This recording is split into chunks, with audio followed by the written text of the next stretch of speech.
Hi aspirants, welcome to Uttam's academy. Dear aspirants, today ఈ class నుంచి మనం గ్రూప్ 2 మెయిన్స్ పాయింట్ ఆఫ్ వ్యూలో science and టెక్నాలజీకి సంబంధించి క్లాస్ అనేది డిస్కస్ చేయబోతూ ఉన్నాం. మెయిన్గా మనకి ఏబిపిఎస్సి గ్రూప్ 2 మెయిన్స్లో మనకి 2 పేపర్స్ ఉంటాయి.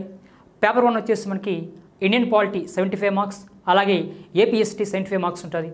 పేపర్ 2లో మనకి సైన్స్ అండ్ టెక్నాలజీ 75 మార్క్స్, అలాగే బోత్ ఇండియన్ ఏపీ ఎకానమీ మనకి 75 మార్క్స్ ఉంటుంది. అంటే మనకి ఏబిపిఎస్సి గ్రూప్ 2 మెయిన్స్ ఓవరాల్గా 300 మార్క్స్ ఉంటుంది. ఈ 300 మార్క్స్లో మనకి 2 పేపర్స్ ఉన్నాయి. పేపర్ 1లో మనకి ఇండియన్ పాలిటీ 75, ఏపీఎస్టీ 75. పేపర్ 2లో మనకి science and technology 75, both Indian AP economy 75 marks ఉంటుంది. అదే చాలా వరకు మనకి మోస్ట్ ఆఫ్ ది ఆస్పిరెంట్స్ అంటే గత కొంతకాలం నుంచి గ్రూప్ 2 కోసం ప్రిపేర్ అవుతున్న వాళ్ళు, అలాగే రీసెంట్గా గ్రూప్ 2 కోసం ప్రిపరేషన్ స్టార్ట్ చేసి గ్రూప్ 2 ప్రిలిమ్స్ క్వాలిఫై అయ్యి మెయిన్స్ పాయింట్ ఆఫ్ వ్యూలో ఉన్నవాళ్ళు. మన గ్రూప్ 2 మెయిన్స్ పాయింట్ ఆఫ్ వ్యూకి వస్తే, ప్రధానంగా ఏబిపిఎస్సి గ్రూప్ 2 మెయిన్స్కి వస్తే ఇండియన్ పాలిటీ కావచ్చు, ఏపీ హిస్టరీ కావచ్చు, అలాగే ఎకానమీకి సంబంధించి కావచ్చు, మనకి మార్కెట్లో చాలా మంచి బుక్స్ అనే అవైలబిలిటీగా ఉన్నాయి. అలాగే బెస్ట్ ఫ్యాకల్టీస్ కూడా ఉన్నారు. అని మీరు గ్రూప్ 2 మెయిన్స్ పాయింట్ ఆఫ్ వ్యూలో మనకుండే 4 సబ్జెక్ట్స్లో ఏంటి, ఇండియన్ పాలిటీ, ఏపీ హిస్టరీ, ఎకానమీకి సంబంధించి ఆల్రెడీగా చాలా వరకు మోస్ట్ ఆఫ్ ది ఆస్పిరెంట్స్ అనేవాళ్ళు బుక్స్ అనేది ఫాలో అవుతూ ఉన్నారు. అలాగే కొన్ని క్లాస్ కూడా తీసుకుని ఉండొచ్చు. బట్ మన గ్రూప్ 2 మెయిన్స్లో పేపర్ 2లో సైన్స్ అండ్ టెక్నాలజీ అనేది కొత్తగా పెట్టినటువంటి ఒక subject. Science and technology and environment అని చెప్పేసి అంటాం. ఇప్పుడు మన గ్రూప్ 2 మెయిన్స్లో science and technology point of వ్యూకి వస్తే మనకి 75 మార్క్స్ గ్రూప్ 2 మెయిన్స్లో, ఈ 75 మార్క్స్ సైన్స్ అండ్ టెక్నాలజీలో సిలబస్లో మనకి ఓవరాల్గా 5 యూనిట్స్ అనేది ఇవ్వడం జరిగింది. అయితే పేరుకి మాత్రమే మనకి గ్రూప్ 2 మెయిన్స్లో పేపర్ 2లో సైన్స్ అండ్ టెక్నాలజీ అని ఉంది. అది పూర్తిగా సైన్స్ అండ్ టెక్నాలజీ అంటే ప్యూర్ సైన్స్ అండ్ టెక్నాలజీ కాదు. అందులో మనకి ఎన్విరాన్మెంట్ ఒక పోర్షన్ ఉంది, సైన్స్ అండ్ టెక్నాలజీ ఒక పోర్షన్ ఉంది. ఇప్పుడు చాలా వరకు ఆస్పిరెంట్స్ అనేవాళ్ళు ఈ సైన్స్ అండ్ టెక్నాలజీకి కొత్తగా పెట్టినటువంటి సబ్జెక్ట్, కొత్తగా వచ్చిన సిలబస్, దీనికి మార్కెట్లో క్వాలిటీ బుక్స్ అనేది అవైలబిలిటీగా లేవు, స్టాండర్డ్ బుక్స్ అనేది పెద్దగా దొరకడం లే, ఏ ఫ్యాకల్టీ కూడా పూర్తి స్థాయిలో ఈ బోత్ సైన్స్ అండ్ టెక్నాలజీ ఎన్విరాన్మెంట్ని క్వాలిటీ వేలో, యూస్ఫుల్ వేలో టీచ్ చేసే ఫ్యాకల్టీ సరిగా కనిపించడం లేదు అని చెప్పేసి మోస్ట్ ఆఫ్ ది ఆస్పిరెంట్స్ అంతా కూడా మనకి ఈ సైన్స్ అండ్ టెక్నాలజీ సంబంధించి చాలా వరీనెస్గా ఉన్నారు, వరీ అవుతూ ఉన్నారు. ఈ విషయాన్ని మన పీపీఎస్ అకాడమీ మనం మ్యాక్సిమం ఈ విషయాన్ని మనం హైలైట్ చేసి ఆస్పిరెంట్స్కి ఈ గ్రూప్ 2 మెయిన్స్లో పేపర్ 2లో ఈ 75 మార్క్స్ సైన్స్ అండ్ టెక్నాలజీకి సంబంధించి చాలా షార్ట్ టైంలో సింపుల్ అండర్స్టాండబుల్ వేలో వాళ్ళ ఎగ్జామ్ ఉపయోగపడే విధంగా సైన్స్ అండ్ టెక్నాలజీ నుంచి బెస్ట్ క్వాలిటీ కంటెంట్ ప్రొవైడ్ చేయాలని చెప్పేసి బేసిక్గా మన పీపీఎస్ అకాడమీ చాలా క్విక్ రివిజన్ బ్యాచ్ లాగా ప్రత్యేకంగా ఈ సైన్స్ అండ్ టెక్నాలజీకి సంబంధించి ఒక న్యూ బ్యాచ్ అనేది స్టార్ట్ చేయబోతూ ఉన్నాం. చాలా క్లారిటీగా వినండి. ఏబిపిఎస్సి గ్రూప్ 2 మెయిన్స్లో పేపర్ 2లో ఈ 75 మార్క్స్ సైన్స్ అండ్ టెక్నాలజీ ఎన్విరాన్మెంట్కి సంబంధించి మనం ఒక న్యూ బ్యాచ్ అనేది స్టార్ట్ చేయబోతూ ఉన్నాం. టుమారో నుంచి బ్యాచ్ అనేది స్టార్ట్ కాబోతూ ఉంది. మన పీపీఎస్ అకాడమీ మొబైల్ యాప్లో మీకు ఈ కోర్స్ అనేది అందుబాటులో ఉంటుంది. అది ఆస్పిరెంట్స్ మా క్లాసెస్ ఏ విధంగా ఉంటాయి, మేము టీచ్ చేసే టీచింగ్ ఏ విధంగా ఉంది, మా క్లాసులు క్వాలిటీ వేలో ఉన్నాయా లేదా, అవి మంచిగా ఉపయోగపడతాయా లేదా, మా క్లాసులు నచ్చుతాయా లేదని చెప్పేసి ఆస్పిరెంట్స్ చాలా వరకు మీకు మీరు టెస్ట్ చేసుకోవాలి. కాబట్టి మా పైన ఒక టస్ట్నెస్ అనేది మీకు రావాలి. కాబట్టి ఈ బ్యాచ్కి సంబంధించి ఈ ఫీచర్స్ ఏంటి, ఈ కోర్స్ ఎలా ఉండబోతూ ఉంది, ఈ సైన్స్ అండ్ టెక్నాలజీ సంబంధించి ఎగ్జామ్ పాయింట్ ఆఫ్ వ్యూలో బెస్ట్ యూస్ఫుల్ వేలో ఎలా టీచ్ చేయబోతూ ఉన్నామని చెప్పేసి మీకు ఒక చాప్టర్ వరకు కూడా మీకు క్లాస్ అనేది అవైలబిలిటీగా ఉంటాయి. ఆ తర్వాత క్లాస్ మంచిగా విని మీకు ఉపయోగపడతాయి, మీకు అర్థమవుతూ ఉన్నాయి, మీకు యూస్ఫుల్గా ఉన్నాయి, మీకు నచ్చితే క్లాసులో తీసుకోండి. Otherwise your choice. ఓకేనా? ఇప్పుడు ఇందులో మన గ్రూప్ 2 మెయిన్స్లో పేపర్ 2లో ఈ సైన్స్ అండ్ టెక్నాలజీ విషయానికి వస్తే ఈ సైన్స్ అండ్ టెక్నాలజీ మనకి 75 మార్క్స్ ఉంది. ఈ 75 మార్క్స్ సైన్స్ అండ్ టెక్నాలజీ మనకి సిలబస్లో 5 యూనిట్స్ ఉన్నాయి. ఈ 5 యూనిట్స్లో మనకి ప్యూర్ సైన్స్ అండ్ టెక్నాలజీ అనేది 1 యూనిట్ మాత్రమే. రిమైనింగ్ ఈ 4 కూడా మనకి 1 యూనిట్ అనేది ఎనర్జీ మేనేజ్మెంట్ ఉంది. రిమైనింగ్ 3 యూనిట్లు అనేది మనకి పూర్తిగా ఎన్విరాన్మెంట్కి సంబంధించి సిలబస్లో ఇచ్చాడు. చాలా క్లారిటీగా ఉండాలి. మనకి ఈ 75 మార్క్స్ సైన్స్ అండ్ టెక్నాలజీలో 1 యూనిట్ మాత్రమే మనకి pure science and technology. Unit number 2 వచ్చేసి మనకి ఎనర్జీ మేనేజ్మెంట్, శక్తి నిర్వహణ అని చెప్పిస్తున్నాడు. ఇక యూనిట్ నెంబర్ 3, 4, 5 ఇవన్నీ కూడా ఎన్విరాన్మెంట్. కాబట్టి ఆస్పిరెంట్స్కి కూడా ఇది ఏ ఫ్యాకల్టీ క్లాసులు ఫాలో అవ్వాలి, ఏ బుక్ ఫాలో అవ్వాలని చెప్పేసి కన్ఫ్యూజ్గా ఉంది. అవసరం లేదు. మీకు మన పీపీఎస్ అకాడమీ ప్రొవైడ్ చేసే ఈ group 2 mains science and technology ఈ స్పెషల్ బ్యాచ్ ఏదైతే ఉందో ఈ బ్యాచ్ మనకి వితిన్ 1 మంత్లో కంప్లీట్ అయిపోతుంది. 1 మంత్లో మీకు డైలీగా లైవ్ క్లాస్ ఉంటాయి, అలాగే రికార్డింగ్ క్లాస్ కూడా ఉంటాయి. మీరు బయట మెటీరియల్ ఏది కూడా ప్రిపేర్ కావాలని అవసరం లేదు. సైన్స్ అండ్ టెక్నాలజీ సంబంధించి మన పీపీఎస్ అకాడమీ తయారు చేసినటువంటి ఓన్ క్లాస్ నోట్స్ పీడిఎఫ్ని మీకు ప్రొవైడ్ చేస్తూ ఉంటాం. మన లైవ్ క్లాసెస్, రికార్డింగ్ క్లాసెస్, మన ఓన్ పీడిఎఫ్ మెటీరియల్, అలాగే దీనిపైన ఎస్ఎన్టీ ఎన్విరాన్మెంట్ సంబంధించి కరెంట్ అప్డేట్స్ కూడా ఇస్తూ ఉంటాం. ఒక చాప్టర్ అయిపోయిన తర్వాత ఆ చాప్టర్కి సంబంధించి వాటిపైన ఎగ్జామ్ పాయింట్ ఆఫ్ వ్యూలో ప్రజెంట్ ట్రెండ్ ఏ విధంగా ఉందో ఆ వేలో మీకు ఒక ప్రాక్టీస్ టెస్ట్ సిరీస్ కూడా కండక్ట్ చేస్తూ ఉంటాం. అలాగే బ్యాచ్ అనేది 30 డేస్లో మనకు కంప్లీట్ అయిపోతుంది. ఓన్ మన మెటీరియల్ ప్రొవైడ్ చేస్తూ ఉంటాం. ఒక చాప్టర్ అయిపోయిన తర్వాత ఆ రెలవెంట్ పీడిఎఫ్ని మీకు ఆ గ్రూప్లో షేర్ చేస్తాం. మీరు ప్రింట్అవుట్ తీసుకోవచ్చు, ప్రిపేర్ కావచ్చు. ఒక చాప్టర్ అయిపోయిన తర్వాత దానికి సంబంధించి కరెంట్ అప్డేట్స్ కూడా వెంటనే మీకు ప్రొవైడ్ చేస్తూ ఉంటాం. క్లాస్లో డిస్కస్ చేస్తూ ఉంటాం, మెటీరియల్ కూడా మీకు ఇస్తూ ఉంటాం. అలాగే ప్రజెంట్ ట్రెండ్కి అనుగుణంగా చూసుకొని వాటి ఎగ్జామ్లో క్వశ్చన్స్ ఏ విధంగా వచ్చే అవకాశం ఉందని చెప్పేసి ఇవన్నీ కూడా ప్రొవైడ్ చేయబోతూ ఉన్నాం. సో క్లాస్ మంచిగా వినండి, ఫాలో అవ్వండి. మీరు యూస్ఫుల్ అవుతాయి, నచ్చుతాయి అనుకుంటే మీరు కోర్సులో జాయిన్ కావండి. ఒకసారి మనం చూద్దాం. యాస్పిరెంట్స్ ఇప్పటివరకు సార్ సైన్స్ అండ్ టెక్నాలజీ అంటున్నారు, కానీ ఆ సైన్స్ అండ్ టెక్నాలజీ మొత్తం 75 మార్క్స్లో pure science and technology part ఎంత ఉంది, అది ఎన్విరాన్మెంట్ పార్ట్ ఎంత ఉందో తెలియడం లేదు. ఒకసారి దానికి ఒక బేసిక్ అవేర్నెస్కి మనం బోర్డు పైన చూసి తర్వాత క్లాసులోకి ఎంటర్ అవుదాం. ఓకే, చూద్దాం. మనం చూస్తూ ఉన్నాం ఏపీఎస్సి, రైట్. సో ఏపీఎస్సికి సంబంధించి మన గ్రూప్ 2 మెయిన్స్లో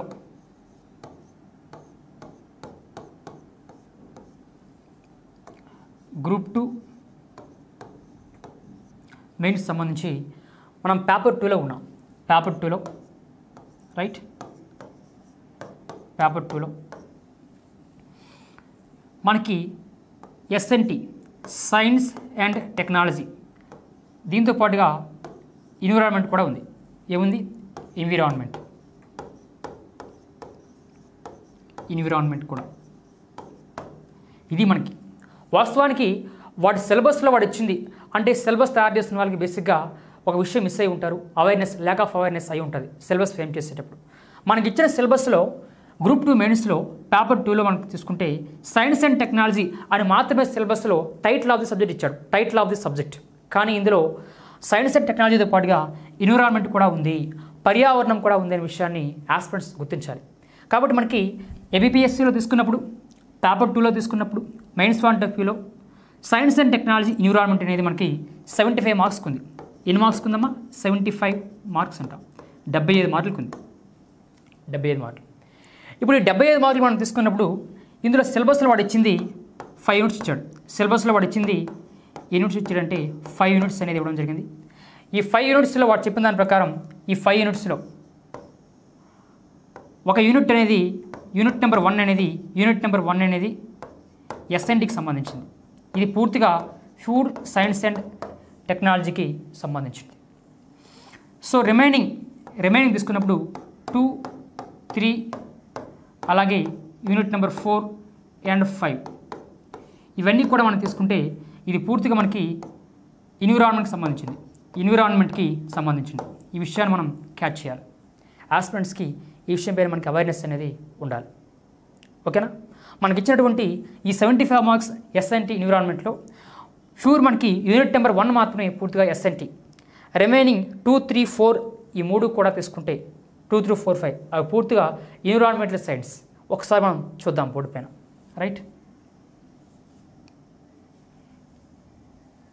ఇక్కడ చూద్దాం. మనకి ఇప్పుడు ఎస్ఎన్టీ తీసుకుంటే ఈ సైన్స్ అండ్ టెక్నాలజీ అలాగే ఎన్విరాన్మెంట్ మనం తీసుకునేటప్పుడు ఇందులో ఇప్పుడు ఈ సిలబస్లో ఉన్న 5 యూనిట్స్ ఏంటో మనం సింపుల్గా చూద్దాం.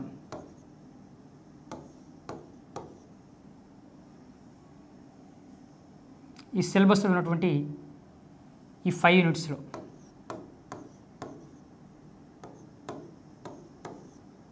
ఓకేనా, ఇందులో మనం చూసుకున్నప్పుడు యూనిట్ నెంబర్ 1, ఇందులో యూనిట్ నెంబర్ 1 ఏముంది? యూనిట్ నెంబర్ 1 ఇందులో మనకి టెక్నాలజీ మిషన్స్ అన్నాడు. Technology machines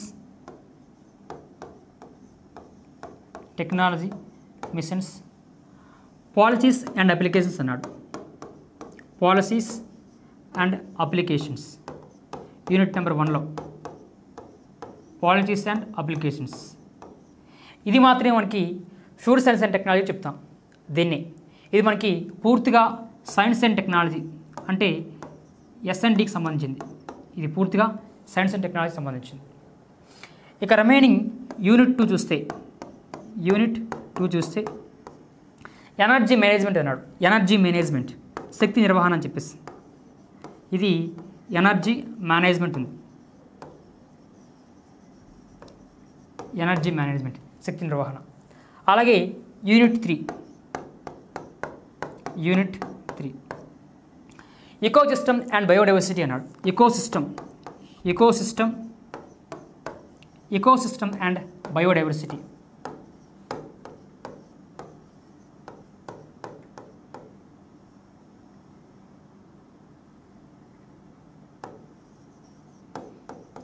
ecosystem and biodiversity. అలాగే యూనిట్ నెంబర్ 4 చూస్తే వేస్ట్ మేనేజ్మెంట్ అన్నాడు. వేస్ట్ మేనేజ్మెంట్ అంటే ఘన వ్యర్థాల నిర్వహణ అంటాం, వేస్ట్ మేనేజ్మెంట్. అలాగే పొల్యూషన్ కంట్రోల్ అన్నాడు. పొల్యూషన్ కంట్రోల్, కాలుష్య నివారణ, పొల్యూషన్ కంట్రోల్ అని చెప్పేసి అన్నాడు. ఫస్ట్ సిలబస్లో మనకిచ్చిన ఓవరాల్ సిలబస్ ఏముంది, ఆ సిలబస్లో ఎన్ని యూనిట్స్ ఉన్నాయి, ప్రతి యూనిట్లో ఉండే సబ్ టాపిక్స్ ఏంటి అనేది ఫస్ట్ క్లియర్ కట్ ఐడియా ఉండాలి. ఆ తర్వాత unit number 5 environment and health అన్నాడు. ఎన్విరాన్మెంట్ అండ్ హెల్త్, పర్యావరణం, అలాగే దీనికి సంబంధించి హెల్త్ అని చెప్పేసి అన్నాడు.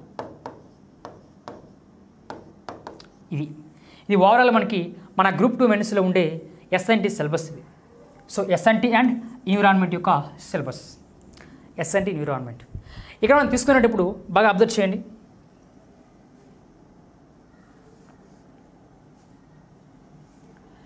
ఇక్కడ ఎస్ఎన్టీ అంటే మనకి ఇది మాత్రమే మనకు తీసుకున్నప్పుడు సైన్స్ అండ్ టెక్నాలజీలో పూర్తిగా అంటున్నారు కదా, సైన్స్ అండ్ టెక్నాలజీ అని.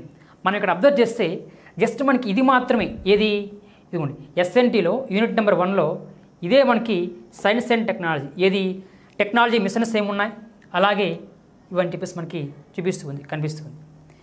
రిమైనింగ్ తీసుకున్నప్పుడు చూడండి, ఎనర్జీ మేనేజ్మెంట్, శక్తి వనరుల నిర్వహణ అంటాం.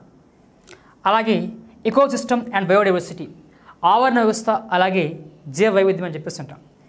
ఇక waste management and pollution control, ఘన వ్యర్థాలు ఏ విధంగా నిర్వహణ చేయాలి, అలాగే పొల్యూషన్ ఏ విధంగా కంట్రోల్ చేయాలని చెప్పేసి. ఎన్విరాన్మెంట్ అండ్ హెల్త్, ఇందులో మనకి రిమైనింగ్ ఈ 4 కూడా మనకి తీసుకున్నప్పుడు, ఈ 4 యూనిట్లు కూడా తీసుకున్నప్పుడు మనకి ఎన్విరాన్మెంట్లో వస్తాయి. ఎన్విరాన్మెంట్లో ఈ విషయం చాలామందికి తెలియడం లేదు. కాబట్టి మీరు మార్కెట్లో ఏ బుక్ పడితే ఆ బుక్ కొనేయొద్దు. ఎందుకంటే మీరు కొనే బుక్ మనకి ఎంపీపీఎస్సీ గ్రూప్ 2 మెయిన్స్లో complete science and technology environment ఈ సిలబస్ ఓరియంటేషన్లో ఉందా, అందులో కరెంట్ అప్డేట్స్ కూడా ఉన్నాయా, అది కన్సైజ్డ్గా ఉందా, అప్పుడు ఆడ బుక్ని మీరు ఫాలో అయినా ఉపయోగం ఉంటుంది. కానీ మార్కెట్లో దీనికి సంబంధించి కంప్లీట్ స్టాండర్డ్ బుక్స్ అంటూ ప్రజెంట్ అవైలబిలిటీగా లేవు. అలా ఏ ఫ్యాకల్టీ తీసుకున్నా కూడా ఇక్కడ మీకు ఎస్ఎన్టీ ఫ్యాకల్టీ అయితే ఎన్విరాన్మెంట్ టీచ్ చేయలేకపోతున్నాడు క్వాలిటీ వేలో, ఎన్విరాన్మెంట్ ఫ్యాకల్టీ అయితే ఎస్ఎన్టీ టీచ్ చేయలేకపోతున్నాడు. కాబట్టి ఇక్కడ ఇది కూడా సవాల్గా మారిపోయింది. కాబట్టి ఇలా ఆస్పిరెంట్స్ యొక్క ఈ వరీనెస్ అర్థం చేసుకుని ఈ షార్ట్ టైంలో చాలా యూస్ఫుల్గా ఉండే బెస్ట్ క్వాలిటీ కంటెంట్ని ఈ సబ్జెక్ట్ సంబంధించి ఆస్పిరెంట్ ప్రొవైడ్ చేయాలనే ఉద్దేశంతో మన పీపీఎస్ అకాడమీ ఈ గ్రూప్ 2 మెయిన్స్ పాయింట్ ఆఫ్ వ్యూలో ఈ 75 మార్క్స్ సైన్స్ అండ్ టెక్నాలజీ ఎన్విరాన్మెంట్కి సంబంధించి ఒక న్యూ బ్యాచ్ అనేది స్టార్ట్ చేయబోతున్నాం. ఇందులో వాళ్ళు మీకు తీసుకున్నప్పుడు బేసిక్గా ఇవ్వండి, ఇక్కడ మనకి ఎన్విరాన్మెంట్ పార్ట్స్ అంతా కూడా నేను డీల్ చేస్తాను, పర్యావరణం సంబంధించి మొత్తం అంతా కూడా నేను డీల్ చేస్తాను. అలాగే ఇక్కడ ఎస్ఎన్టీ పార్ట్ వచ్చేసి మీకు ప్రతాప్ సార్ డీల్ చేస్తాడు. సో ప్రతాప్ సార్ ఆల్రెడీ మీకు ఆ గ్రూప్ 1 కూడా ఆయన క్వాలిఫై అయ్యాడు, మెయిన్స్ కోసం చేస్తూ ఉన్నారు. సో ఈ వేలో మనం తీసుకున్నప్పుడు ప్రతాప్ సార్ పూర్తిగా సైన్స్ అండ్ టెక్నాలజీ చెప్తూ ఉంటాడు, ఎన్విరాన్మెంట్ పార్ట్స్ అంతా కూడా నేను చెప్తూ ఉంటాను. బేసిక్గా ప్రజెంట్ నేను కూడా డిఎల్గా పనిచేస్తున్నాను. ఇందులో మనకి మ్యాక్సిమం డిగ్రీలో కూడా మనం తీసుకున్నప్పుడు డిగ్రీలో 3rd సెమిస్టర్లో మనకి ఎన్విరాన్మెంటల్ సైన్స్, ఎన్విరాన్మెంటల్ ఎడ్యుకేషన్ అని చెప్పేసి ఉంది. అది మనకి సేమ్ యాజ్ యూజువల్గా సేమ్ కంటెంటే ఉంది. ఒకసారి మరి ఈ సిలబస్ ఓరియంటేషన్లో మనం క్లాస్ స్టార్ట్ చేద్దాం. అయితే ఇక్కడ చాలామంది అడుగుతున్నారు ఏంటంటే, సార్ ఎస్ఎన్టీ అనే సిలబస్ ఇచ్చాడు కదా, ఈ ఎస్ఎన్టీ సిలబస్లో మీరు చెప్పినట్టుగా ఒక యూనిట్ మాత్రమే ఎస్ఎన్టీ ఉంది, రిమైనింగ్ 2, 3, 4 అలాగే 5 ఇవన్నీ కూడా ఎన్విరాన్మెంట్ కదా, ఇది ఒకటే మనకి ఎస్ఎన్టీ కదా, మరి మొత్తం సిలబస్లో ఎన్విరాన్మెంట్ పోర్షన్ ఎక్కువ ఉంది, కానీ ఇప్పుడు ఎక్కువ మార్కులు ఎలా రావచ్చు అంటే, ఫర్ ఎగ్జాంపుల్ ఎస్ఎన్టీ నుంచి మహా వస్తే 20 మార్క్స్ కంటే ఎక్కువ రావు, ప్యూర్ ఎస్ఎన్టీ నుంచి 20 మార్క్స్ కంటే ఎక్కువ రావు. So remaining 40 to 50 marks, remaining 40 to 50 marks అనేది ఎక్కడి నుంచి వస్తాయంటే ఈ 4 యూనిట్ల నుంచి వస్తాయి. ఈ 4 యూనిట్లు ఎన్విరాన్మెంట్ నుంచి మనకు వస్తాయి. ఈ విషయం అర్థం చేయాలి. కొన్నిసార్లు పేపర్ తయారు చేసే వాడికి అవేర్నెస్ లేకపోతే, అవగాహన లేకపోతే, ఎందుకంటే ఏ ప్రొఫెసర్ అయినా కావచ్చు, పేపర్ తయారు చేసేవాడు ఏ ప్రొఫెసర్ అయినా కావచ్చు, వాళ్ళ పేపర్ సెట్టింగ్ కానీ వస్తే వాళ్ళ సిలబస్ పైన అవేర్నెస్ ఉండదు.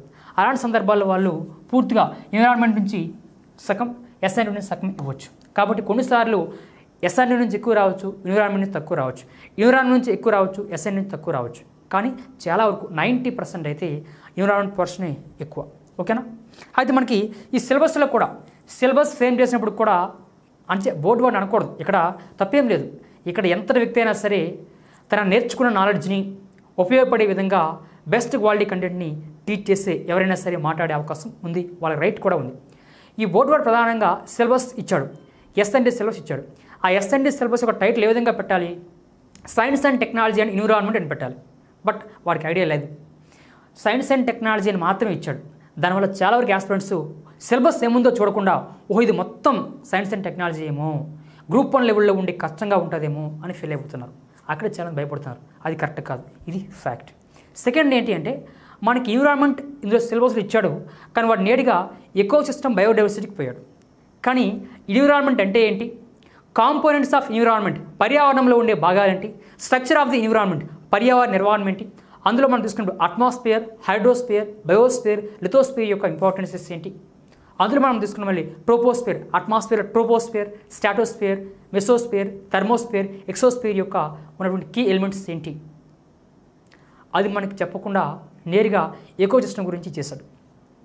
అంటే సిలబస్ బేసిక్గా ఫ్రేమ్ చేసేటప్పుడు వాళ్ళకి అవగాహన లేకపోయి ఉండొచ్చు. ఇప్పుడు ఈ విషయాన్ని మనం చూస్తే, అంటే మనకుందని కాదు, యాజ్ ఎ ఫ్యాకల్టీగా అసలు సిలబస్ ఫ్రేమింగ్ అంటే ఎలా ఉండాలి, టైటిల్ ఆఫ్ సబ్జెక్ట్ ఏ విధంగా ఉండాలి, ఓకే ఇచ్చాడు, వాటిని మనం మాట్లాడే అవకాశం లేదు, ఏదైనా బోర్డు వాళ్ళే. బట్ ఇచ్చిన దాన్ని మనకు అనుకూలంగా మార్చుకుని ఈ షార్ట్ టైంలో మనకున్న 70 డేస్లో బెస్ట్ క్వాలిటీ యూస్ఫుల్ వేలో మనం డిస్కస్ చేసి నేర్చుకుని ఎగ్జామ్ పాయింట్ ఆఫ్ ఏ విధంగా బెస్ట్ స్కోర్ చేయగలుగుతాం అనేది మన టార్గెట్. ఓకేనా? ఒకసారి మనం చూద్దాం. రైట్? కాబట్టి నేనేమంటానంటే, సో బేసిక్గా మీకు ఎస్ఎన్టీ పార్ట్ వచ్చేసి ప్రతాప్ సార్ మీకు డీల్ చేస్తాడు, ఇందులో ఎన్విరాన్మెంట్ వచ్చేసి నేను డీల్ చేస్తాను.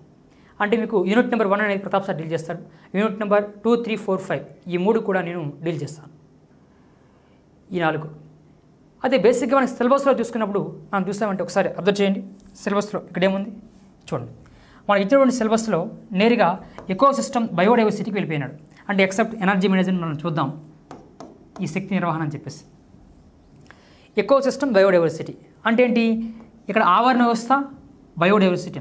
So these are the parts of the ఎన్విరాన్మెంట్లో తీసుకుంటాం, these are the parts of ఎన్విరాన్మెంట్లో. కాబట్టి ఫస్ట్ ఆఫ్ ఆల్ మనం ఎన్విరాన్మెంట్ అంటే ఏంటి, ఎన్విరాన్మెంట్ యొక్క బేసిక్ టెక్నాలజీ ఏంటి, కాంపోనెంట్స్ ఆఫ్ ఎన్విరాన్మెంట్ అంటే ఏంటి, ఎన్విరాన్మెంట్ యొక్క స్ట్రక్చర్ ఏ విధంగా ఉంటుందో చూసి అప్పుడు మనం సిలబస్ ఓరియంటేషన్లో ఈ క్లాస్కి వెళ్దాం. ఎందుకంటే మనం పోటీ పరీక్షల్లో ఏ సబ్జెక్ట్ కొత్తగా నేర్చుకున్నా, ఏ టాపిక్ నేర్చుకున్నా ఆ సబ్జెక్ట్ లేదా టాపిక్ సంబంధించి బేసిక్ ఫండమెంటల్స్ ఏమున్నాయి, వాట్ ఈజ్ వాట్, అది మీకు బేసిక్స్ అర్థం కాకుండా, బేసిక్ నేర్చుకోకుండా డైరెక్ట్ కాన్సెప్ట్లోకి వెళ్ళిపోతే ఆ కాన్సెప్ట్ మీకు అర్థం కానట్టు ఉంటుంది, దానిపైన మీకు ఒక కమాండింగ్ అంటూ రాదు. కాబట్టి ఈ ఎన్విరాన్మెంట్ సిలబస్ మనం స్టార్ట్ చేసే ముందు ఎన్విరాన్మెంట్ అంటే ఏంటి, ఆ ఎన్విరాన్మెంట్ అనే పదం ఏ భాష పదం తీసుకున్నారు, దాని బేసిక్ టెక్నాలజీ వొకాబులరీ ఏ విధంగా ఉంది, కాంపోనెంట్స్ ఆఫ్ ఎన్విరాన్మెంట్ పర్యావరణంలో ఉండే భాగాలంటే స్ట్రక్చర్ ఏ విధంగా ఉంటుంది అనేది ఫస్ట్ మనం డిస్కస్ చేద్దాం. ఓకే రైట్, చూద్దాం. ఫస్ట్ పెట్టండి, మనం చూస్తూ ఉన్నాం. సో ఎన్విరాన్మెంట్ ఫోర్స్కి సంబంధించి ఎన్విరాన్మెంట్ పర్యావరణం అంటాం, దీన్ని ఏమంటున్నాం, పర్యావరణం.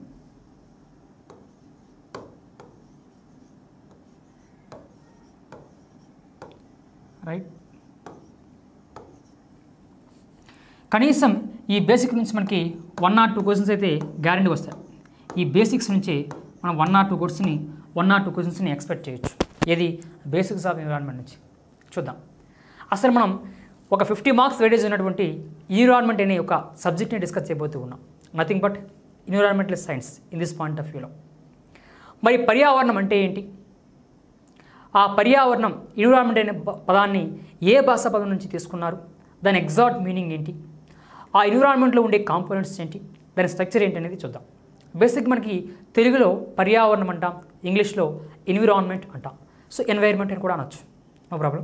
సరే, ఇక్కడ స్లాంగ్ అనేది పక్కన పెట్టండి. ఎన్విరాన్మెంట్ తెలుగులో పర్యావరణం అంటూ ఉన్నాం. మరి పర్యావరణం అంటే ఏంటి? ఎగ్జామ్లో రావచ్చు రాకపోవచ్చు, కానీ ఆ పర్యావరణం అంటే ఏంటో ఆ డెఫినేషన్ పైన మనకు ఐడియా వస్తే ఎన్విరాన్మెంట్ అనేది దీని గురించి మెన్షన్ చేయబడింది, దీని గురించి స్టడీ చేస్తూ ఉంది అనే విషయం మనకి అర్థమవుతుంది. ఓకేనా? రైట్. బేసిక్గా ఈ భూమిపై ఉన్నటువంటి ఘన, ద్రవ, వాయు అలాగే జీవ సమ్మేళనం మొత్తాన్ని పర్యావరణం అంటాం. ఈ ఎర్త్పై ఉన్నటువంటి ఘన, ద్రవ, వాయు అలాగే ఈ జీవ సమ్మేళనం మొత్తాన్ని పర్యావరణంగా చెప్తాం. The solid, liquid, air and biological composition of the earth is known as environment అంటాం. చాలా క్లారిటీగా మనకు తెలియాలి.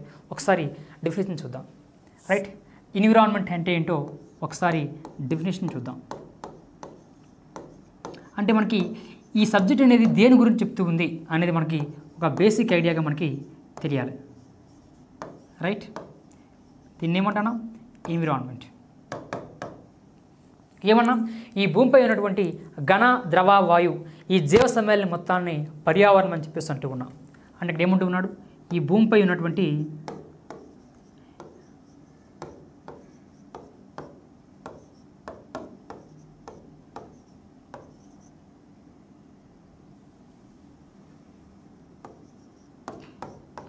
ఉన్నటువంటి మళ్ళీ దీన్ని పూర్తి బై హార్ట్ కొట్టకూడదు, ఒకసారి వినండి. ఘన, వాయు,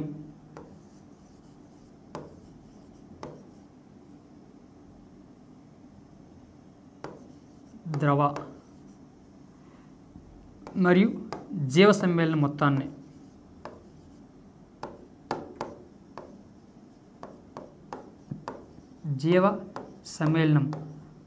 ఏమంటున్నారంటే పర్యావరణం అంటూ ఉన్నారు. అబ్జర్వ్ చేయండి. ఈ భూమిపై ఉన్నటువంటి ఘన, అలాగే ఇక్కడ కొంచెం మరి చూద్దాం. ఒకసారి ఆర్డర్లో రాద్దాం, నీకు ఈజీ ఉంటుంది. ఘన, ద్రవ, వాయు మరియు జీవ సమ్మేళనం.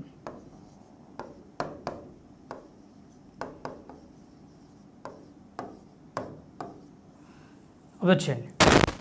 ఇక్కడ ఘన అంటే సాలిడ్, ఘన అంటే అర్థం ఏంటి? సాలిడ్ అని, అంటే ఘన పదార్థం. ద్రవ అంటే లిక్విడ్, ద్రవ అంటే లిక్విడ్. వాయు అంటే గ్యాసెస్, ఎయిర్. వాయు అంటే గ్యాసెస్ అనొచ్చు లేదా ఎయిర్ అనొచ్చు. జీవ సమ్మేళనం అంటే బయోస్. ఈ మొత్తాన్ని ఏమంటాడంటే పర్యావరణంగా చెప్తున్నాడు. అంటే మనకి ఎన్విరాన్మెంట్లో కనిపించేది ఏవి అంటే ఇవే: ఘన, ద్రవ, వాయు, జీవులు. ఎస్, మనకి ఎర్త్ పైన తీసుకునేటప్పుడు సాలిడ్ రాక్స్ ఉంటుంది, రాక్స్, లిథోస్. ద్రవ లిక్విడ్ అంటాం, వాయు ఎయిర్ ఆర్ గ్యాసెస్ అని చెప్పేసి అంటాం, జీవన సమ్మేళనం బయోస్. ఈ మొత్తాన్ని కలిపి మనకి ఏమంటామంటే పర్యావరణంగా చెప్తాం.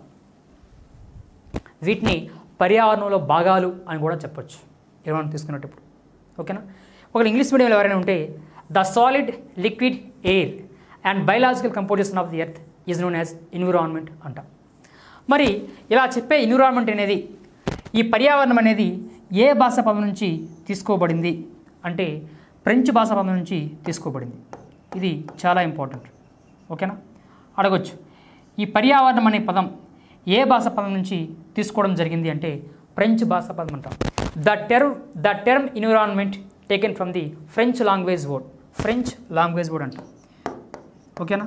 ఎన్విరాన్మెంట్ అనేదాన్ని ఏ భాషా పదం తీసుకున్నామంటే ఫ్రెంచ్ భాషా పదం తీసుకున్నాం. మరి ఆ పదం ఏంటి అంటే ఎన్విరానర్ అంటాం. ఎన్విరానర్, ఇది చాలా ఇంపార్టెంట్.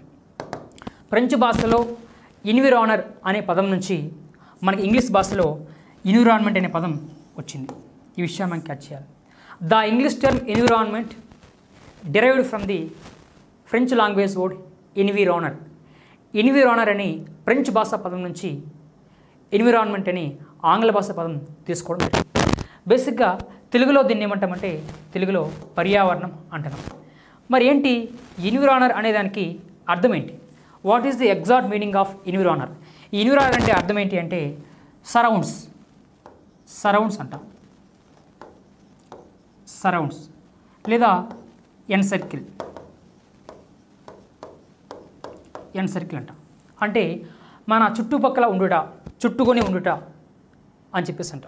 దీన్ని ఏమంటామంటే చుట్టుకొని ఉండుట బేసిక్గా, లేదా మన చుట్టూ ఉండే పరిసరాలు సింపుల్గా. ఇది బేసిక్గా అడగవచ్చు. ఓకేనా?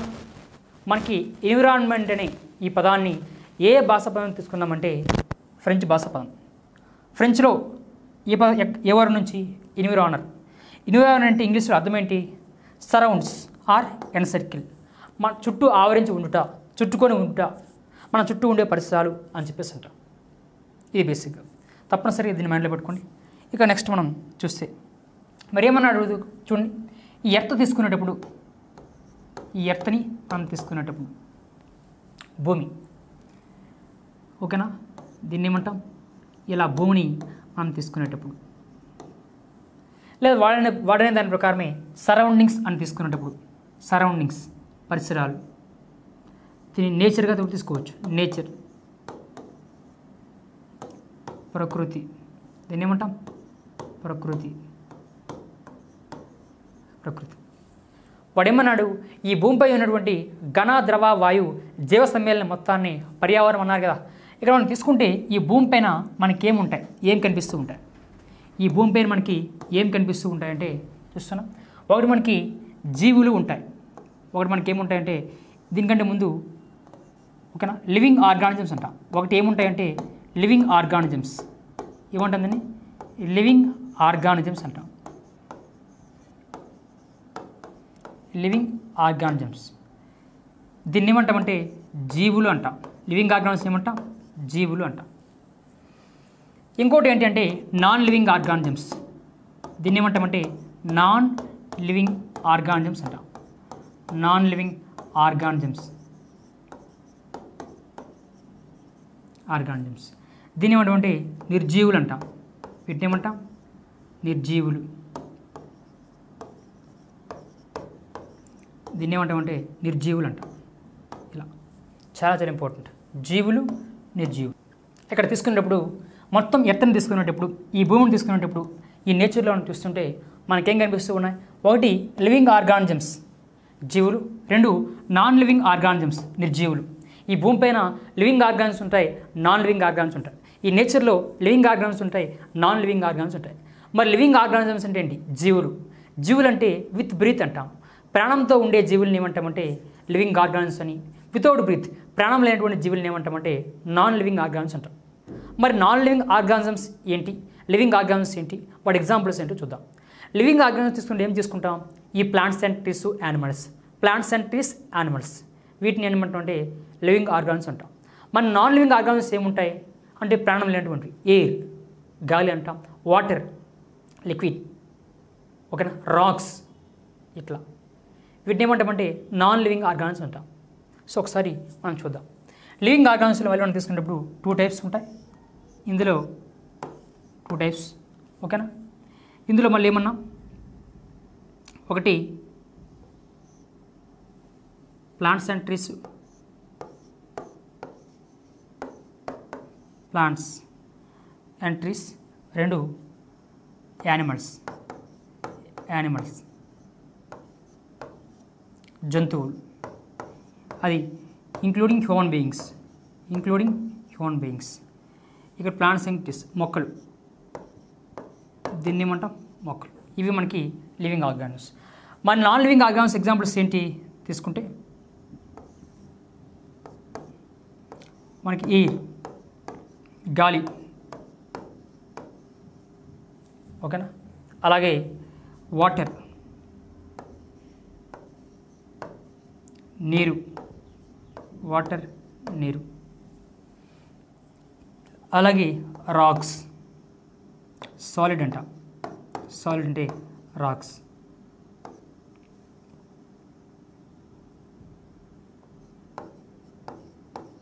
అంటే రాక్స్ లా తీసుకుంటాం. ఓకేనా. నెక్స్ట్ ఏంటి, ఇక్కడ మనకి ఏమేమి కావచ్చు. సో ఇక్కడ ఫుడ్ అనుకోండి, ఆహారం.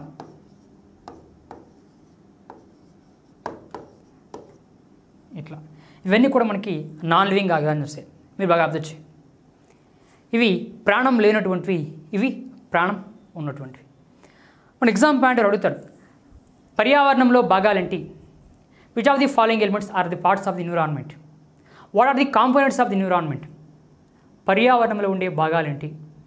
అసలు what is the structure of environment? పర్యావరణ నిర్మాణం ఏంటి అడిగే అవకాశం ఉంది. కాబట్టి ఇక్కడ అబ్జర్వ్ చేయండి, గాలి అంటే దీన్ని ఏమంటాం, ఎట్లా తీసుకోవచ్చు? మనం బేసిక్గా అట్మాస్ఫియర్ అంటాం. The combination of the formation of different air layers, the combination of different gases is known as atmosphere. ఈ భూమి ఉపరితలాన్ని ఆవరించి ఉన్నటువంటి అనేక వాయువుల మిశ్రమాన్ని ఏమంటామంటే వాతావరణం అంటాం. అనేక వాయువులు అంటే గ్యాసెస్. ఓకేనా. The formation of different gases, the combination of different gases is known as atmosphere అంటాం. అంటే దీన్ని మనం గ్యాస్ గురించి చెప్పినప్పుడు అట్మాస్ఫియర్ చూస్తాం. అట్మాస్ఫియర్, అట్మాస్ఫియర్ అంటే పార్ట్స్ ఆఫ్ ది ఎన్విరాన్మెంట్లో. అలాగే ఇక్కడ తీసుకునేటప్పుడు water, study about the water, దీన్ని ఏమంటాం బేసిక్గా హైడ్రోస్ఫియర్ అంటాం. హైడ్రోస్ఫియర్, జలావరణం అంటాం. సాలిడ్ రాక్స్ లిథోస్ఫియర్ అంటాం, లిథోస్ఫియర్. అలాగే ఫుడ్ ఇది కామన్. ఇక్కడ తీసుకున్నప్పుడు వీటిని ఏమంటాం బయోస్ఫియర్. ఇవి ఈ రెండింటిని ఏమంటాం బయోస్ఫియర్, బయోస్ఫియర్ అంటాం. అంటే మనకి పార్ట్స్ ఆఫ్ ది ఎన్విరాన్మెంట్ తీసుకునేటప్పుడు, కాంపోనెంట్స్ ఆఫ్ ఎన్విరాన్మెంట్ తీసుకునేటప్పుడు మనకి ఏమొస్తాయంటే అట్మాస్ఫియర్ వాతావరణం ఒకటి వస్తుంది, హైడ్రోస్ఫియర్ జలావరణం ఒకటి తీసుకుంటాం, లిథోస్ఫియర్ శిలావరణం ఒకటి తీసుకుంటాం, అలాగే బయోస్ఫియర్. ఈ 4 కలిపితే మనకి ఎన్విరాన్మెంట్, పర్యావరణం. ఒకసారి మనం చూద్దాం. ఇక్కడ చూడండి. కాబట్టి components of environment, components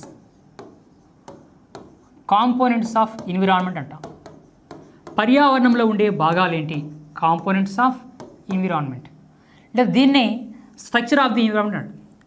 structure of the environment, structure of the environment, structure of the environment అంటాం. పర్యావరణం యొక్క నిర్మాణం ఏంటి అని చెప్పేసి అడగచ్చు. ఇందులో మనం తీసుకునేటప్పుడు బేసిక్గా ఇందులో మనం తీసుకునేటప్పుడు ఒకటి వాతావరణం అంటాం. వాతావరణం ఏమంటాం?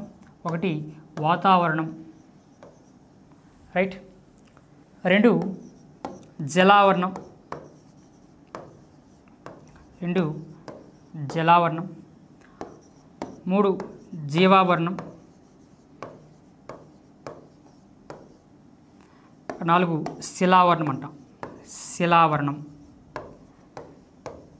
These are the components of environment, పర్యావరణంలో భాగాలు ఇవి. వాతావరణం ఇంగ్లీష్లో ఏమంటాం? అట్మాస్ఫియర్ అంటాం.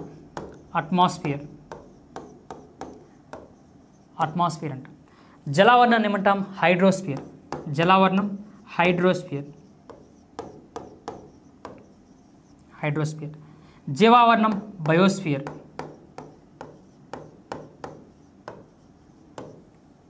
శిలావరణం లిథోస్ఫియర్. శిలావరణం ఏమంటాం? లిథోస్ఫియర్. ఇందులో మనం ప్రతి ఒక్క పార్ట్ గురించి మనం డిస్కస్ చేయాలి. సిలబస్లో ఉందా లేదని కాదు, అసలు స్ట్రక్చర్ ఆఫ్ ఎన్విరాన్మెంట్ మనకు తెలియకుండా అందులో బయోడైవర్సిటీ ఎకోసిస్టమ్ గురించి మనం చూస్తే సో దానికి పెద్దగా అంత క్లారిటీ అనేది రాదు. ఫస్ట్ ఆఫ్ ఆల్ పర్యావరణంలో ఉండే భాగాలు ఏంటి మనం చూస్తే తర్వాత మనం ప్రతి ఒక్క దాని గురించి డీటెయిల్గా డిస్కస్ చేసుకుంటూ వెళ్తాం. ఓకేనా? సో ఒకసారి చూద్దాం.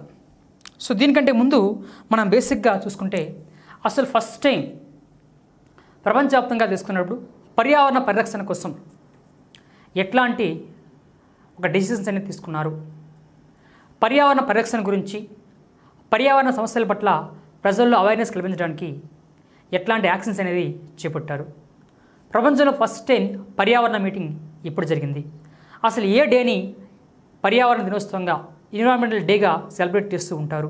ఒకసారి చూద్దాం. వాస్తవానికి మనకి 1972లో ప్రపంచంలో మొట్టమొదటిసారిగా పర్యావరణం పైన ఒక మీటింగ్ జరిగింది. 1972లో జూన్ 5, 6 ఆ డేట్స్లో ఫస్ట్ ఎన్విరాన్మెంటల్ మీటింగ్ అనేది జరిగింది. ఎక్కడంటే స్వీడన్లోని స్టాక్హోమ్లో, స్వీడన్ క్యాపిటల్ స్టాక్హోమ్లో ప్రపంచ మొట్టమొదటి పర్యావరణ సదస్సు జరిగింది. ఆ మీటింగ్ని కండక్ట్ చేసిన వాళ్ళు ఎవరంటే యునైటెడ్ నేషన్స్ ఆర్గనైజేషన్ ఆ మీటింగ్ నిర్వహించిన వాళ్ళు. దేనిపైన? పర్యావరణం పైన. కాబట్టి మనకి ప్రపంచంలో ఇప్పటికీ కూడా మొట్టమొదటి పర్యావరణ మీటింగ్ ఏది అంటే 1972 స్టాక్హోమ్ మీటింగ్ అంటాం.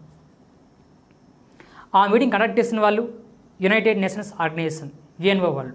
కాబట్టి United nations conference on human environment, మానవ పర్యావరణం పైన ఐక్యరాజ్య సమితి సమావేశం అంటాం. అలా వాళ్ళు ఆ మీటింగ్ జరిగిన రోజు జూన్ 5 కాబట్టి ఎవ్రీ ఇయర్ కూడా జూన్ 5ని ఎన్విరాన్మెంటల్ డేగా సెలబ్రేట్ చేయాలి.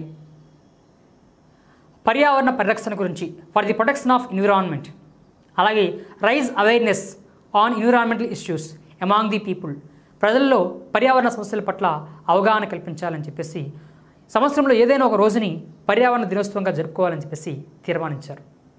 అలా మనకి మొట్టమొదటిసారిగా 1973లో ఫస్ట్ ఎన్విరాన్మెంటల్ డేని సెలబ్రేట్ చేస్తారు.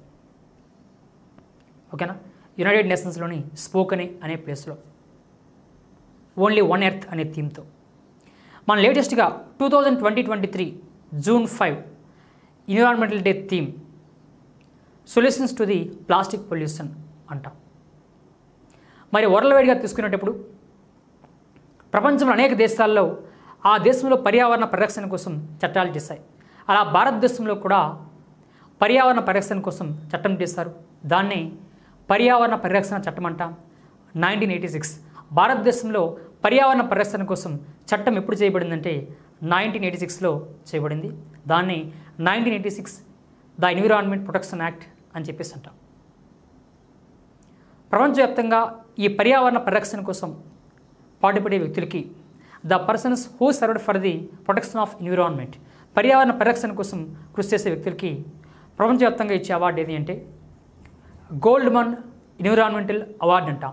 Goldman environmental award. అలా ఈ గోల్డ్మన్ ఎన్విరాన్మెంటల్ అవార్డుని 1990లో స్టార్ట్ చేశారు. 1990లో స్టార్ట్ చేశారు. ప్రధానంగా యుఎస్ఏ వాళ్ళు దాన్ని స్టార్ట్ చేశారు. Richard and Goldman, Rhoda Goldman వాళ్ళిద్దరు wife and husband. Richard and Goldman, Rhoda Goldman వాళ్ళిద్దరూ కూడా వైఫ్ అండ్ హస్బెండే. వాళ్ళు ప్రధానంగా మనకి దీన్ని స్టార్ట్ చేయడం జరిగింది. అలా ప్రపంచవ్యాప్తంగా 6 జియోగ్రఫికల్ రీజియన్స్లో ఎక్సెప్ట్ ఆస్ట్రేలియా తప్ప రిమైనింగ్ ఈ 6 కాంటినెంట్స్లో పీపుల్స్ ఎవరైతే పర్యావరణ పరిరక్షణ కోసం కృషి చేస్తూ ఉంటారో అలాంటి వాళ్ళకి ఈ గోల్డ్మెన్ ఎన్విరాన్మెంటల్ అవార్డుని ఇస్తూ ఉంటారు. ఇప్పటివరకు మనకి భారతదేశం నుంచి ఒక 7 వ్యక్తులకి గోల్డ్మెన్ ఎన్విరాన్మెంటల్ అవార్డు అనేది తీసుకోవడం జరిగింది. వాళ్ళే 1992లో మేధా పాట్కర్ అని చెప్పేసి అంటాం. 1996 ఎంసీ మెహతా అని చెప్పేసి. 2004లో రషీదా బి అని చెప్పేసి అంటాం. నందాదేవి శుక్లా. 2014లో మనం తీసుకున్నప్పుడు రమేష్ అగర్వాల్. 2017లో ప్రఫుల్ల సమాంతర. 2024లో ఇప్పుడు చూస్తే మనకి అశోక్ శుక్లా అని ఒక 7 ఇండియన్స్కి ఈ గోల్డ్మెన్ ఎన్విరాన్మెంటల్ అవార్డు అనేది రావడం జరిగింది. ఇలా ఎవ్రీ ఇయర్ కూడా ఈ గోల్డ్మెన్ ఎన్విరాన్మెంటల్ అవార్డ్స్ని ఈ 6 జియోగ్రఫికల్ రీజన్స్లో 6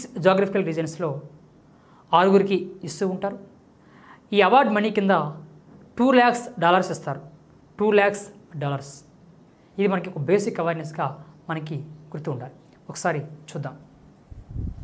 మనకు బేసిక్గా వరల్డ్లో ఫస్ట్ ఎన్విరాన్మెంటల్ మీటింగ్ ఎప్పుడు జరిగిందని చెప్పేసి అన్నా, ప్రపంచంలో మొట్టమొదటిసారిగా ఎన్విరాన్మెంటల్ మీటింగ్ 1972లో జరిగింది.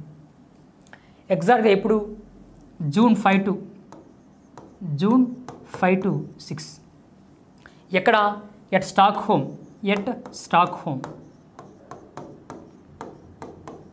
ఈ స్టాక్హోమ్ ఎక్కడ? స్వీడన్లోని స్టాక్హోమ్లో. ఈ మీటింగ్ని ఎవరు కండక్ట్ చేశారని చెప్పేసి అన్నా, యునైటెడ్ బేసిక్గా మీటింగ్స్ని ఇంగ్లీష్లో ఏమంటామంటే కాన్ఫరెన్సెస్ అంటాం, సమిట్స్ అంటాం. ఈ మీటింగ్ని కనెక్ట్ చేసిన వాళ్ళు ఐక్యరాజ్య సమితి వాళ్ళు. ఈ పర్యావరణ మీటింగ్ యొక్క అఫీషియల్ నేమ్ ఏంటి అంటే United nations conference on human environment అని చెప్పేసి అంటాం. United nations conference on human environment, ప్రపంచ పర్యావరణం పైన ఐక్యరాజ్య సమితి సమావేశం. ప్రపంచ పర్యావరణం పైన ఐక్యరాజ్య సమితి సమావేశం అంట. ఇదే ప్రపంచంలో మొట్టమొదటి పర్యావరణ మీటింగ్. అంటే మానవ పర్యావరణం పైన ఐక్యరాజ్య సమితి సమావేశం అని చెప్పేసి అన్నారు. ఇక్కడ మనం తీసుకుంటే వీళ్ళు ఏం చెప్పారంటే, ప్రధాని ఇక్కడ తీసుకున్న కీలక నిర్ణయం ఏంటంటే, ప్రపంచంలో ఇప్పటివరకు ఏ దేశాలైతే పర్యావరణ పరిరక్షణ కోసం చట్టాలు చేయలేదో ఆ దేశాలు తక్షణమే పర్యావరణ పరిరక్షణ కోసం చట్టాలు చేసుకోవాలని చెప్పేసి ఈ మీటింగ్లో ప్రధానంగా ఒక నిర్ణయం తీసుకున్నారు. ఇది దేనిపై జరిగిందంటే పర్యావరణ పరిరక్షణ పైన. ఈ మీటింగ్ దేనిపై జరిగిందంటే పర్యావరణ పరిరక్షణ పైన, పర్యావరణాన్ని సంరక్షించడం కోసం ఈ మీటింగ్ జరిగింది. కాబట్టి ప్రపంచంలో ఏ కంట్రీస్ అయితే ఇప్పటివరకు మీ దేశాల్లో పర్యావరణాన్ని కాపాడడానికి చట్టాలు చేయలేదో ఆ దేశాలు తక్షణమే చట్టాలు చేయాలని చెప్పేసి అన్నారు. అలా మనకి ఇలా వచ్చింది. దీన్ని ఏమంటామంటే on protection of environment, on protection of environment, పర్యావరణ పరిరక్షణ పైన. ఇలా భారతదేశంలో ఇలా ఏమన్నారంటే తర్వాత ప్రపంచవ్యాప్తంగా తీసుకున్నప్పుడు సంవత్సరంలో ఏదైనా ఒక రోజుని పర్యావరణ దినోత్సవంగా జరుపుకోవాలి. ఎందుకు జరుపుకోవాలంటే పర్యావరణ పరిరక్షణ పట్ల ప్రజల్లో అవగాహన కల్పించాలి. పర్యావరణ సమస్యల పట్ల కూడా ప్రజల్లో అవేర్నెస్ తీసుకొస్తే దాని ద్వారా పర్యావరణాన్ని కాపాడే ప్రయత్నం చేయొచ్చు అని చెప్పేసి. కాబట్టి ఈ మీటింగ్ జరిగిన రోజు ఈ జూన్ 5ని మనకి ఎవ్రీ ఇయర్ కూడా ఈ జూన్ 5ని పర్యావరణ దినోత్సవంగా జరుపుకోవాలని చెప్పేసి తీర్మానం చేయడం జరిగింది. అలా every year June 5 is celebrated as environment day. దీన్ని ఎకో డే అంటాం, దీన్ని ఎకో డే అనొచ్చు, వరల్డ్ ఎన్విరాన్మెంటల్ డే అనొచ్చు. మరి ప్రపంచంలో తీసుకున్నట్టు ప్రపంచవ్యాప్తంగా ఫస్ట్ ఎన్విరాన్మెంట్ డే, మొట్టమొదటి ఎన్విరాన్మెంటల్ డే ఎప్పుడు జరిపారంటే 1973లో మనకి ఫస్ట్ టైం ఎన్విరాన్మెంటల్ డేని వరల్డ్ వైడ్గా సెలబ్రేట్ చేశారు. దీని థీమ్ ఏంటంటే ఓన్లీ వన్ ఎర్త్ అని చెప్పేసి అంటాం. ఓన్లీ వన్ ఎర్త్, ఒకే ఒక భూమి అని చెప్పేసి అన్నారు. మరి లేటెస్ట్గా 2023 June 5 world environmental day theme ఏంటి అంటే solutions to the plastic pollution అంటాం. Solutions to the plastic pollution. Latest environmental day theme is solutions to the plastic pollution అని చెప్పేసి తీర్మానించారు. ఓకేనా? సో రిమైనింగ్ మన పార్ట్ అంతా కూడా నెక్స్ట్ క్లాస్లో కంటిన్యూ చేద్దాం. Okay, thank you.